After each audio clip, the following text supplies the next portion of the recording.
Let us look at these exciting developments sequel to the prosecution of Ansarut terror leaders. Remember that 2 of them were arrested recently. And as we have it, one already bagged 15-year jail term in Abuja. And this as a result of course, the acquisition of illegal arms and illegal mining. But again, I want to say that the more exciting part of it is that the prosecution continues. This is just a preamble part of it.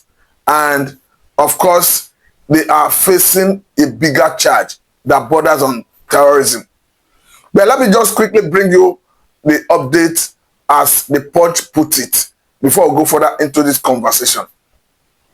He said, court jails Ansarut commander 15 years for illegal mining. He go further to say that the Federal High Court in Abuja on Thursday convicted and sentenced Mahmoud Usman, a commander of the proscribed terrorist group Ansarut, to 15 years imprisonment.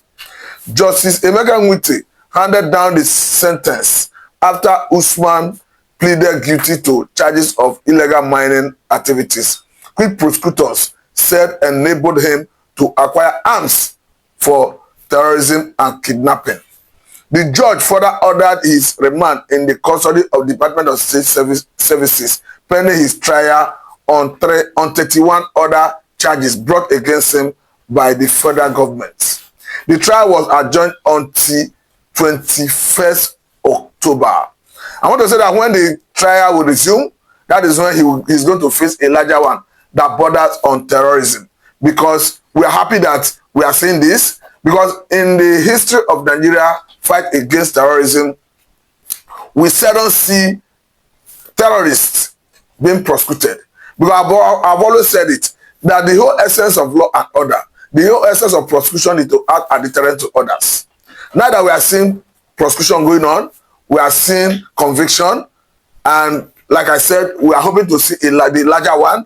I think that will help a great lot to deter other people from going into similar crime. But let us go further into what is have here. You go further, they say that Usman and another suspect, Abubakar Abba, are facing prosecution on a 32-count charge filed and brought against them by the DSS. He said prosecutors alleged that in 2022, Usman and Abba carried out terrorist attacks, including an assault on the Nigerian Army's Wawa cantonment in Kanji, New Busa, Bogu local government area of Niger State, which resulted in mass casualties. Like I said, this is the part where they will have a serious issue to contend with, talking about terrorism. And I know that the law presumes anyone's innocent of the proof, otherwise a court of competent jurisdiction. But I want to believe that the court will do justice to this, so that at least it will act as deterrent to others at the end of the day. But let me quickly at this point say that the likes of Toji Bello, the likes of Adaleru should wait for their own turn, because definitely they must be arrested and prosecuted. And I want to quickly say that the likes of course, Sheikh Gumi, who have been an advocate of bandits, who have make it upon himself, taking it upon himself to be an advocate of bandits, saying that the government should not use a kinetic approach to address banditry, saying that, of course, before the election of 2023, advising his followers that they should not vote for any candidate that will acquire more arms to fight bandits and all of that. I think by now he will be disappointed, because one thing I know is that currently we are seeing renewed effort on the part of government to fight this banditry, kidnapping, terrorism, even seeing that the government has even gone ahead to acquire 50 fighter jets to boost their air platform against terrorists and terrorism. It's a welcome development. So it doesn't matter the opinion of the likes of Sheikh Gumi. I think what is happening is a welcome development to every lover of humanity, to every patriotic citizen. This is a welcome development.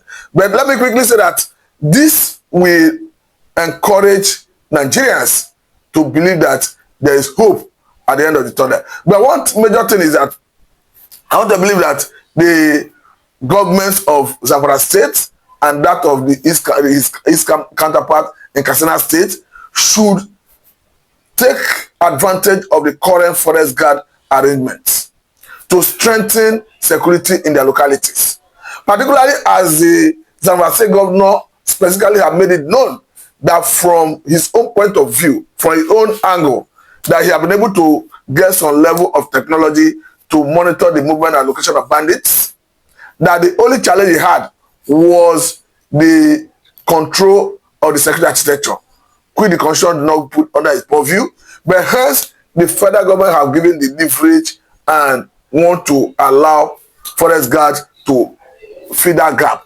And of course, they will be under the command and control of the state governors. I want to encourage the, particularly Zamfara State governor, to embrace this. Seeing that Enugu State government is already rolling out their own, personnel are already being recruited. Remember that before now, the federal government already directed states to recruit between 2,000 and 5,000 personnel, depending on their financial capacity to pay. We understand that even the one in Enugu, their remuneration, their salary have been jacked up to 80,000. I know it is grossly inadequate, but it's not a bad start. At least we can take it off from there. That's why I'm saying that the negotiation with bandits is a misnomer. The likes of Toji Bello, the likes of Adaderu should be waiting for their own turn to be arrested and face prosecution. The best the government could do is to collectively, whether the state government, the local government, even the state governments, should collectively acquire monopoly of currency power. That is what makes the government ultimate. To smoke the bandits, the likes of Toji Bello, the likes of Adaderu, to smoke them out of their holes, set them running and bring them to justice. That is the least Nigerians expect from the government, because it doesn't matter the opinion of anybody. The governor, the executive positions, the executive governments at the level of federal, state, and local government have a responsibility to protect lives and property. Having been given that responsibility by the Constitution from Section 14, Section 2B of 1999 Constitution, that is unambiguous, that makes it very clear that the welfare of the people and their security shall be the primary purpose of governance. So the only thing the government needs to do is to move in, acquire monopoly of currency power, to police every inch of Nigerian territorial integrity, to ensure that bandits, the lives of all these Adaderu, Toji Bello, is dealt with. It doesn't matter the opinion of anybody that think otherwise, like Sheikh Gumi or any other person for that matter that share that opinion. Because this is the same man who once said that when they bomb bandits, that they end up killing bandit family members. And you begin to wonder, begin to ask, if family members of bandits, bandit leaders, stay with them in the bushes, in the forest, what is the difference between their family members and the bandit leaders themselves? You go to show that they are all bandits. So the best the bandits could do, like Toji Bello, like Adaderu, is to quickly surrender and face prosecution. But I want to say that even when they surrender, they should be prosecuted. Because that is the only way you can say that the life of those who were killed by their nefarious activities has value. Particularly the military personnel who have been fighting in different theaters of operation. Because if they repent, if they pretend to repent anyway and surrender to the government and they are de-radicalized, reintegrated into the society, it sends wrong signal. Because people who suffer in their hands will not be happy. People who they kill their family members will not be happy. I recall that even recently, there was an instance where the same Toji Bello that operates in that part of Zamfara State had some Nigerians, about 50-something of them, adopted, ransom demanded, I think 1 million per person. It turned out that those, I think about 18 people were able to raise the money. It turned out that those who could not raise money were disallowed one after the other. For me, that is the highest level of man humanity to man. And when he's arrested, he must face the consequence of his action. That is the best way to deter other people from doing it. Just as the Ansarut leaders are now facing their own, having their day in court, of course, I hope and believe that other terrorist leaders will learn from this and surrender to the federal government to face prosecution. Because by the time they surrender and they are asked to go by way of reintegration, for me, is not a lot of deterrent to deter other people from going into similar crime. one thing is certain, that we need a peaceful environment. And the only way we can achieve that is environment that is devoid of this level of senseless killing, devoid of course, terrorism and all of that. The only way we can do that is to ensure that all hands is on deck. The federal government, the state governments, the local governments, and even the local governments must be in synergy in doing this. The locals' participation is paramount because they know the terrain better. And of course, we have been seeing successes recorded by locals across different parts of the country. We saw the one that came from Delta, saw the one that came from Abraka, specifically in Delta State. Ogwashiku is another area where we saw success. We saw the one that came from Kwara State. We saw Katsina State. It's all over. So it has been proven over and again that the locals has the best intelligence to address this issue. And one thing is certain, until we start seeing an end to this issue of banditry, it will be difficult to bring in investors into the economy. Even as Nigerian economy is robust, has the potential to attract investors because of the activities of these bandits, kidnappers, terrorists. Foreign investors will find it difficult to come in. That is why it must be addressed as quickly as possible.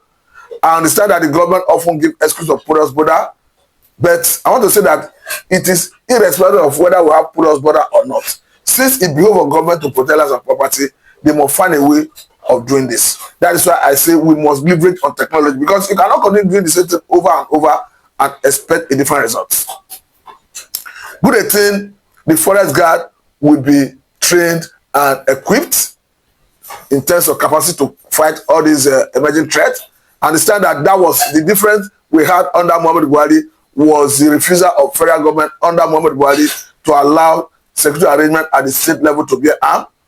You can understand that the then governor of Ondo State, Akeredolu, was always at loggerhead with the then president, talking about Muhammad Buhari, over the refusal of federal government to allow Amateku to be armed. But now that the president himself, talking about Tinubu himself, have taken it upon himself to make a categorical statement that the forest guard will be strengthened, I think it speaks volume of intention of federal government to give energy to that security. Because if they are allowed to be armed, which is perhaps AK-47 or even arms that is hard and that, depending on what they need to combat that crime at that level, it is a welcome development. It's a welcome development because the only way you can fight the bandits is to bear weapon over and above what they are having in terms of capacity. Until we do that, because we can see at times some videos that may run, you see bandits bearing sophisticated weapons, chain bullets and all of that. So those who combat them, who are given the mandate to fight them, must get weapons higher than even what they are having to give them comparative advantage over them. But again, I think good thing, we have some level of comparative advantage over the bandits. I want to believe that we'll continue allowing that to prevail over them, because as it stands, bandits cannot go and acquire air platforms, just as Nigerian government can approach any government world over, any company world over, and acquire such and use. So I think that is comparative advantage, and I want to believe that it is going to play pivotal role in decimating the bandits and winning the war against terrorism. That is why I continue to mention the statement that came from the Director General of DSS, talking about Ajayi, who have made it very clear recently that the communities should be empowered to be the first line of defense in case of invasion. When we saw Mr. President coming clearly to endorse state police, to endorse forest guard, I know that yes, the statement of the Director General of DSS will have shaped the mind of the president to saying this, knowing that DSS occupies a strategic position in governance when it comes to intelligence gathering, and they are closer to the president.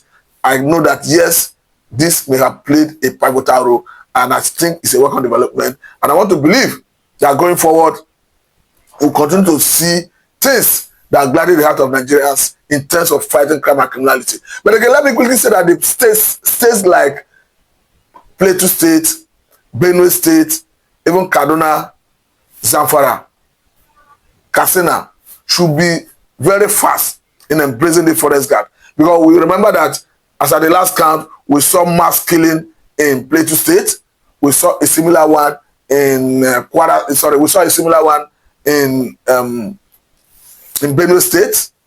And the Kwara is another area where the activities of these terrorists is still very high. But good thing in Kwara, we are seeing locals rising to the occasion, taking on the responsibility, decimating the bandits, arresting a handful of them, hand them over to security agencies for prosecution and all of that. But let me quickly say that these areas where the activities of these bandits or banditry is predominant, is higher, should be the one to embrace this idea of state of police and idea of forest guard with a speed of light. Hence, the federal government have given their word that the forest guard will be trained, will be adequately armed. So I think it's a good opportunity to even give the state governors some level of security power to parade, because I've been an advocate that the governors cannot just be going by the name of the governors and the chief security officer of their respective states, but rather they should be given some security power to parade. But this, in a way, giving them that security power to parade, I want to believe that they will leverage on this and see an end to the issue of banditry, kidnapping, maiming, as we currently experience and witness in different parts of the country. But meanwhile, let me say very big thank you for time. This is Sandra Mida and so much.